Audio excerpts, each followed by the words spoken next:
Chapter 3. Jonathan Harker's Journal Continued. When I found that I was a prisoner, a sort of wild feeling came over me. I rushed up and down the stairs, trying every door and peering out of every window I could find. But after a little, the conviction of my helplessness overpowered all other feelings. When I look back after a few hours, I think I must have been mad for the time, for I have behaved much as a rat does in a trap. When, however, the conviction had come to me that I was helpless, I sat down quietly, as quietly as I have ever done anything in my life, and began to think over what was best to be done. I am thinking still, and as yet have come to no definite conclusion. Of one thing only am I certain, that it is no use making my ideas known to the Count.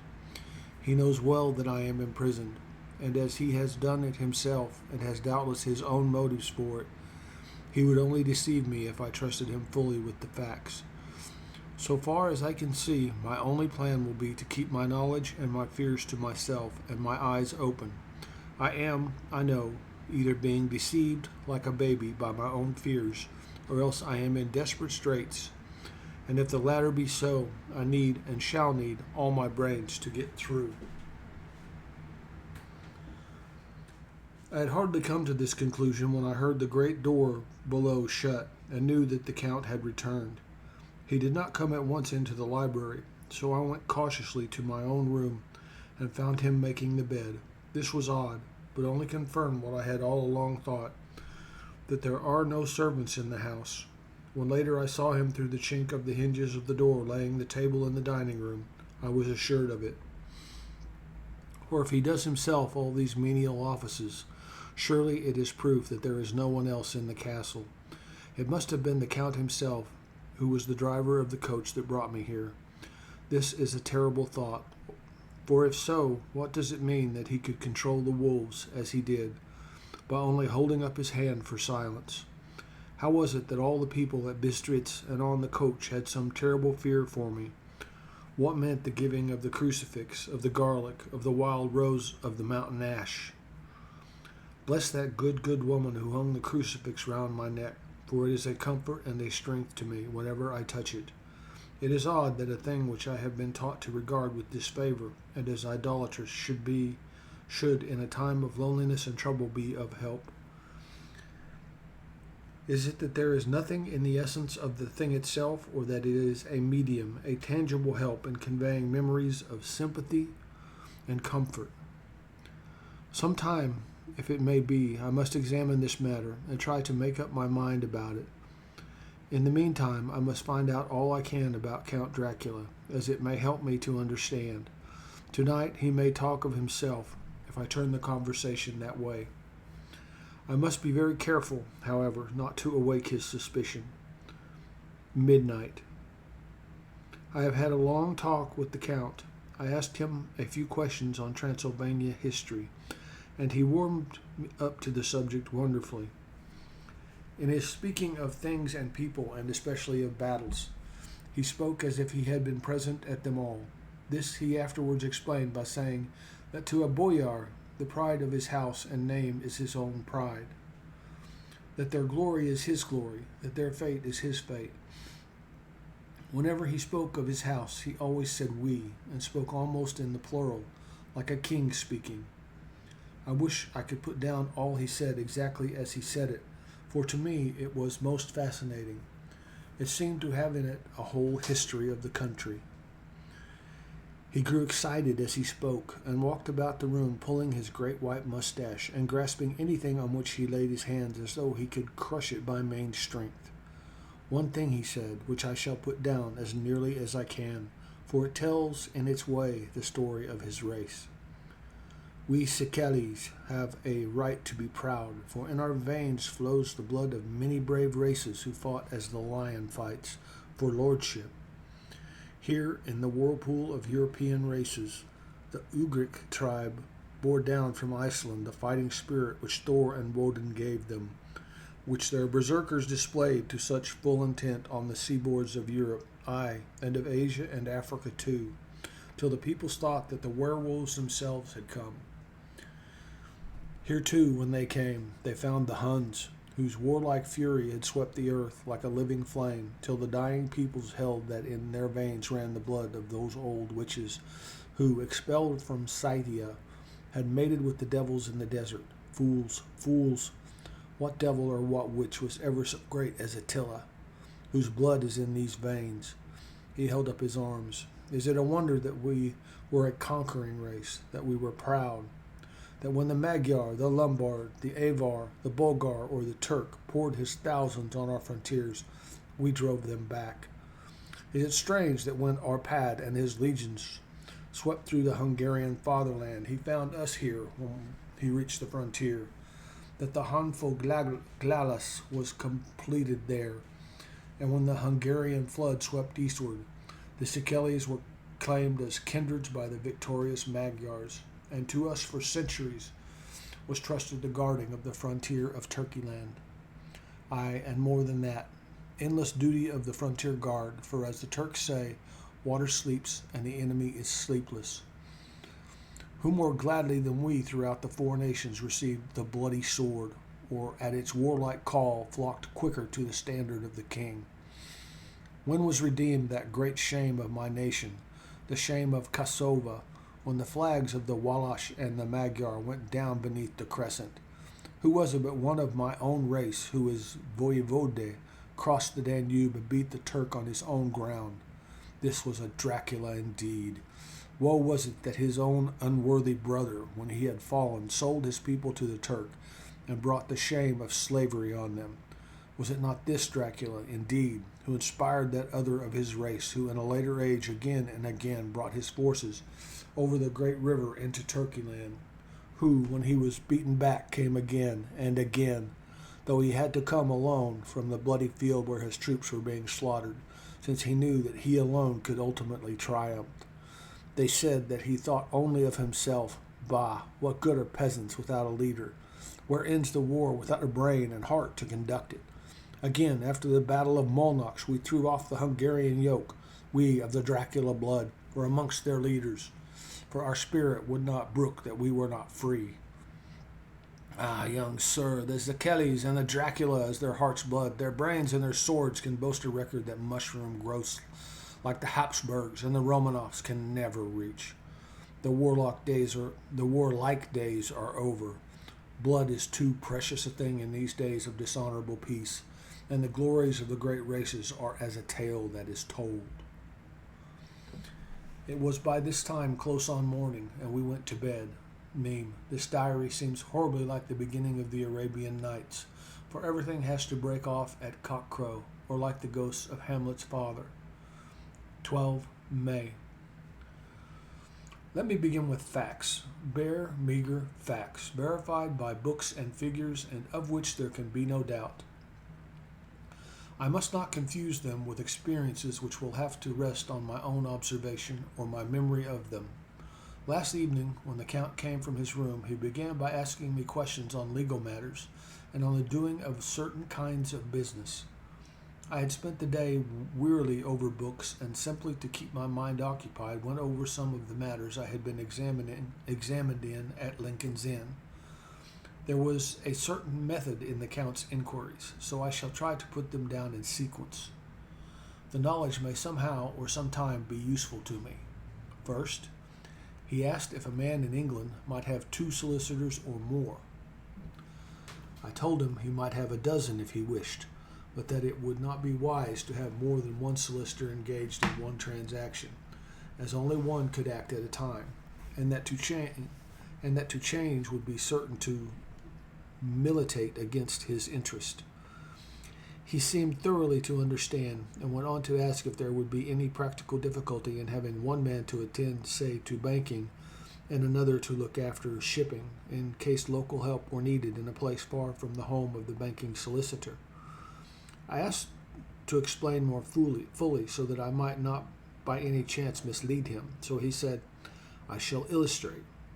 Your friend and mine, Mr. Peter Hawkins, under the shadow of your beautiful cathedral at Exeter, which is far from London, buys for me through your good self my place at London. Good. Now here let me say frankly, lest you should think it strange that I have sought the services of one so far off from London instead of some one resident there, that my motive was that no local interest might be served, save my wish only, and as one of London residents might, perhaps, have some purpose of himself or friend to serve. I went thus afield to seek my agent, whose labors should be only to my interest. Now suppose I, who have much of affairs, wish to ship goods, say, to Newcastle, or Durham, or Harwich, or Dover. Might it not be that it could with more ease be done by consigning to one in these ports? I answered that certainly it would be most easy, but that we solicitors had a system of agency one for the other, so that local work could be done locally on instruction from any solicitor, so that the client, simply placing himself in the hands of one man, could have his wishes carried out by him without further trouble.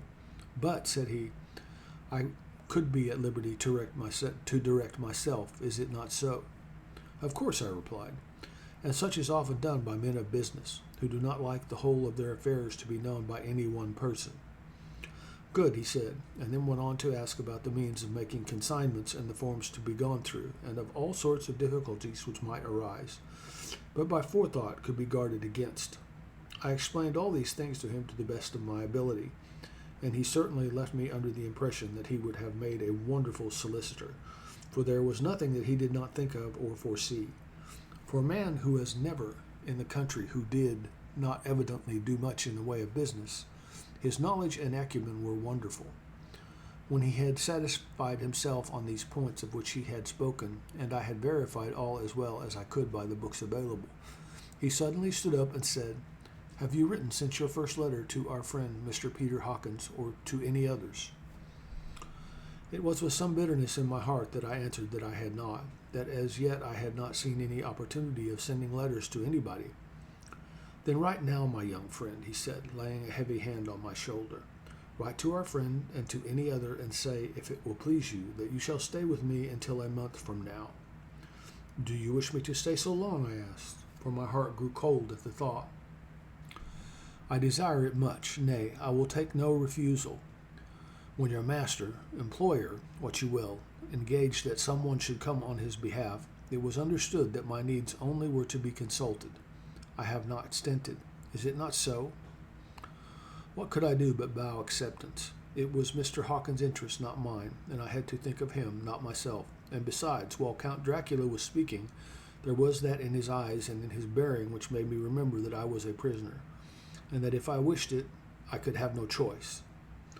The Count saw his victory in my bow, and his mastery in the trouble of my face, for he began at once to use them, but in his own smooth, resistless way. I pray you, my good young friend, that you will not discourse of things other than business in your letters. It will doubtless please your friends to know that you are well, and that you look forward to getting home to them. Is it not so? As he spoke, he handed me 3 sheets of notepaper and 3 envelopes. They were all of the thinnest foreign post, and looking at them, then at him, and noticing his quiet smile, with the sharp canine teeth lying over the red underlip, I understood as well as if he had spoken that I should be more careful what I wrote, for he would be able to read it. So I determined to write only formal notes now, but to write fully to Mr. Hawkins in secret, and also to Mina, for to her I would write shorthand, which would puzzle the Count if he did see it. When I had written my 2 letters, I sat quiet, reading a book, whilst the Count wrote several notes, referring as he wrote to some books on his table. Then he took up my 2 and placed them with his own, and put by his writing materials, after which, the instant the door had closed behind him, I leaned over and looked at the letters, which were face down on the table. I felt no compunction in doing so, for under the circumstances I felt I should protect myself in every way I could. One of the letters was directed to Samuel E. Billington, No. 7, The Crescent, Whitby, another to Herr Lieutenant Varna. The third was to Counts and Company, London, and the fourth to Heron, Klopstock, and Billroof, bankers, Budapest. The second and fourth were unsealed. I was just about to look at them when I saw the door handle move. I sank back in my seat, having just had time to resume my book before the Count, holding still another letter in his hand, entered the room. He took up the letters on the table and stamped them carefully, and then turned to me, said, "I trust you will forgive me, but I have much work to do in private this evening. You will, I hope, find all things as you wish." At the door he turned, and after a moment's pause said, "Let me advise you, my dear young friend, nay, let me warn you with all seriousness, that should you leave these rooms, you will not by any chance go to sleep in any other part of the castle. It is old and has many memories, and there are bad dreams for those who sleep unwisely. Be warned. Should sleep now or ever overcome you, or be like to do, then haste to your own chamber or to these rooms, for your rest will then be safe. But if you be not careful in this respect, then," he finished his speech in a gruesome way, for he motioned with his hand as if he were washing them. I quite understood. My only doubt was as to whether any dream could be more terrible than the unnatural, horrible net of gloom and mystery which seemed closing around me. Later, I endorsed the last words written, but this time there is no doubt in question. I shall not fear to sleep in any place where he is not. I have placed the crucifix over the head of my bed. I imagine that my rest is thus freer from dreams, and there it shall remain. When he left me, I went to my room. After a little while, not hearing any sound, I came out and went up the stone stair to where I could look out towards the south. There was some sense of freedom in the vast expanse, inaccessible though it was to me, as compared with the narrow darkness of the courtyard. Looking out on this, I felt that I was indeed in prison, and I seemed to want a breath of fresh air, though it were of the night. I am beginning to feel this nocturnal existence tell on me. It is destroying my nerve. I start at my own shadow, and am full of all sorts of horrible imaginings. God knows that there is ground for my terrible fear in this accursed place. I looked out over the beautiful expanse, bathed in soft yellow moonlight, till it was almost as light as day. In the soft light, the distant hills became melted, and the shadows in the valleys and gorges of velvety blackness. The mere beauty seemed to cheer me. There was peace and comfort in every breath I drew.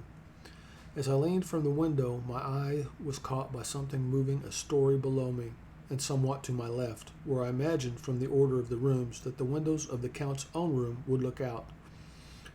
The window at which I stood was tall and deep, stone mullioned, and though weather-worn was still complete, but it was evidently many a day since the case had been there.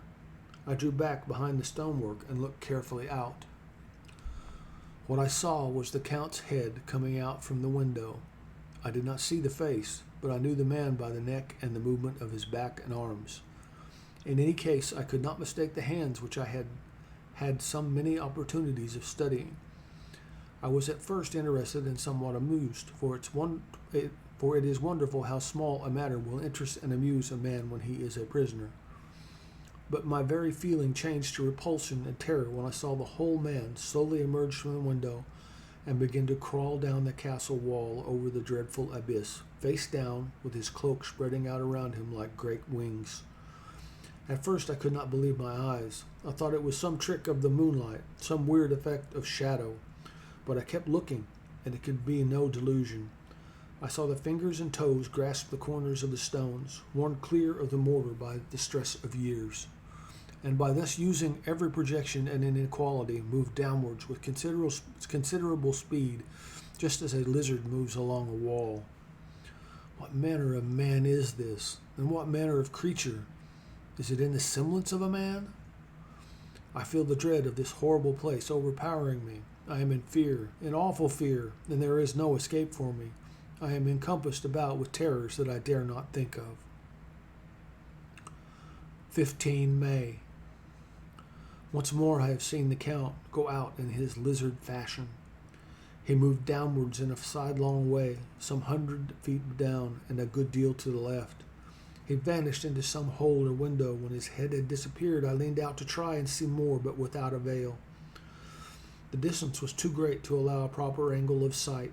I knew he had left the castle now, and thought to use the opportunity to explore more than I had dared to do so as yet. I went back to the room, and taking a lamp, tried all the doors. They were all locked, as I had expected, and the locks were comparatively new. But I went down the stone stairs to the hall where I had entered originally. I found I could pull back the bolts easily enough and unhook the great chains, but the door was locked and the key was gone. That key must be in the Count's room. I must watch should his door be unlocked so that I may get it and escape. I went on to make a thorough examination of the various stairs and passages and to try the doors that opened from them.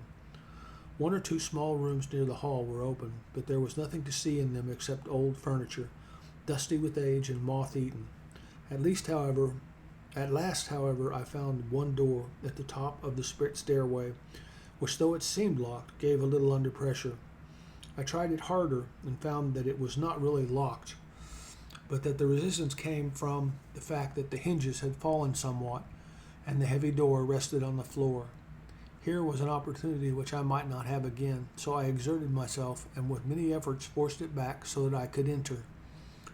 I was now in a wing of the castle further to the right than the rooms I knew and a story lower down. From the windows I could see that the suite of rooms lay along to the south of the castle. The windows of the end room looking out both west and south. On the latter side, as well as the former, there was a great precipice. The castle was built on the corner of a great rock, so that on three sides it was quite impregnable, and great windows were placed here where sling or bow or culverin could not reach, and consequently light and comfort, impossible to a position which had to be guarded, were secured. To the west was a great valley, and then rising far away great jagged mountain fastnesses, rising peak on peak, the sheer rock studded with mountain ash and thorn, whose roots clung in cracks and crevices and crannies of the stone. This was evidently the portion of the castle occupied by the ladies in bygone days, for the furniture had more an air of comfort than any I had seen. The windows were curtainless, and the yellow moonlight flooding in through the diamond panes enabled one to see even colors, whilst it softened the wealth of dust which lay over all and disguised in some measure the ravages of time and moth. My lamp seemed to be of little effect in the brilliant moonlight, but I was glad to have it with me, for there was a dread loneliness in the place which chilled my heart and made my nerves tremble. Still, it was better than living alone in the rooms which I had come to hate from the presence of the Count. And after trying a little to school my nerves, I found a soft quietude come over me. Here I am, sitting at a little oak table where in old times possibly some fair lady sat to pen, with much thought and many blushes, her ill-spelt love letter, and writing in my diary in shorthand all that has happened since I closed at last. It is the 19th century up to date with a vengeance, and yet, unless my senses deceive me, the old centuries had and have powers of their own, which mere modernity cannot kill.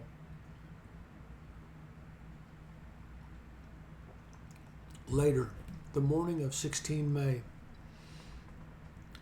God preserve my sanity, for to this I am reduced.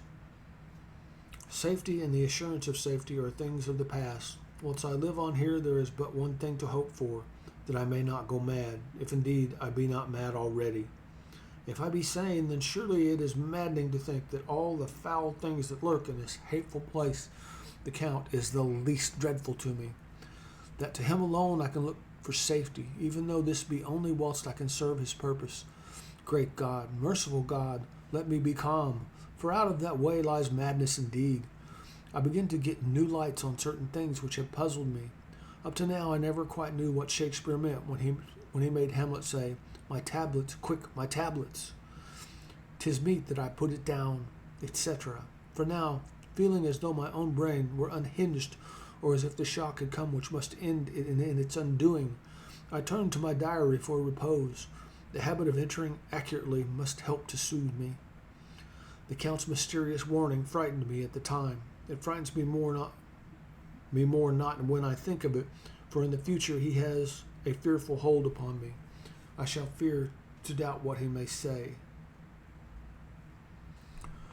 When I had written in my diary and had fortunately replaced the book and pen in my pocket, I felt sleepy. The Count's warning came into my mind, but I took pleasure in disobeying it. The sense of sleep was upon me, and with it the obstinacy which sleep brings as outrider. The soft moonlight soothed, and the wide expanse without gave a sense of freedom which refreshed me. I determined not to return tonight to the gloom-haunted rooms, but to sleep here, where of old ladies had sat and sung and lived sweet lives whilst their gentle breasts were sad for their menfolk away in the midst of remorseless wars. I drew a great couch out of its place near the corner, so that as I lay, I could look at the lovely view to east and south, and unthinking of and uncaring for the dust, composed myself for sleep. I suppose I must have fallen asleep. I hope so, but I fear, for all that followed was startlingly real, so real that now sitting here in the broad, full sunlight of the morning, I cannot in the least believe that it was all sleep. I was not alone. The room was the same, unchanged in any way since I came into it. I could see along the floor in the brilliant moonlight my own footsteps marked where I had disturbed the long accumulation of dust. In the moonlight opposite me were 3 young women, ladies by their dress and manner. I thought at the time that I must be dreaming when I saw them. They threw no shadow on the floor. They came close to me and looked at me for some time, and then whispered together. 2 were dark and had high aquiline noses, like the Count, and great dark piercing eyes that seemed to be almost red when contrasted with the pale yellow moon. The other was fair as can be, with great masses of golden hair and eyes like pale sapphires. I seemed somehow to know her face, and to know it in connection with some dreamy fear, but I could not recollect at the moment how or where. All 3 had brilliant white teeth that shone like pearls against the ruby of their voluptuous lips. There was something about them that made me uneasy, some longing, at the same time some deadly fear. I felt in my heart a wicked, burning desire that they would kiss me with those red lips. It is not good to note this down, lest some day it should meet Mina's eyes and cause her pain. But it is the truth. They whispered together, and they all 3 laughed. Such a silvery, musical laugh. But as hard as though the sound never could have come through the softness of human lips. It was like the intolerable, tingling sweetness of water glasses when played on by a cunning hand. The fair girl shook her head coquettishly, and the other 2 urged her on. One said, "Go on, you are first, and we shall follow. Yours is the right to begin." The other added, "He is young and strong. There are kisses for us all." I lay quiet, looking out from under my eyelashes in an agony of delightful anticipation. The fair girl advanced and bent over me till I could feel the movement of her breath upon me. Sweet it was in one sense, honey-sweet, and sent the same tingling through the nerves as her voice, but with a bitter underlying the sweet, a bitter offensiveness as one smells in blood. I was afraid to raise my eyelids, but looked out and saw perfectly under the lashes. The girl went on her knees and bent over me, simply gloating. There was a deliberate voluptuousness which was both thrilling and repulsive. As she arched her neck, she actually licked her lips like an animal, till I could see in the moonlight the moisture shining on the scarlet lips and on the red tongue as it lapped the white, sharp teeth. Lower and lower went her head as the lips went below the range of my mouth and chin, and seemed to fasten on my throat. Then she paused, and I could hear the churning sound of her tongue as it licked her teeth and lips, and I could feel the hot breath on my neck. Then the skin of my throat began to tingle, as one's flesh does when the hand that it is to tickle it approaches nearer. I could feel the soft, shivering touch of the lips on my supersensitive skin of my throat, and the hard dents of 2 sharp teeth just touching and pausing there. I closed my eyes in languorous ecstasy and waited with beating heart. But at that instant, another sensation swept through me as quick as lightning. I was conscious of the presence of the Count, and of his being as if lapped in a storm of fury. As my eyes opened involuntarily, I saw his strong hand grasp the slender neck of the fair woman, and with giant's power draw it back. The blue eyes transformed with fury, the white teeth champing with rage, and the fair cheeks blazing red with passion. But the Count, never did I imagine such wrath and fury, even to the demons of the pit. His eyes were positively blazing. The red light in them was lurid, as if the flames of hellfire blazed behind them. His face was deathly pale, and the lines of it were hard like drawn wires. The thick eyebrows that met over the nose now seemed like a heaving bar of white-hot metal. With a fierce sweep of his arm, he hurled the woman from him, and then motioned to the others as though he were beating them back.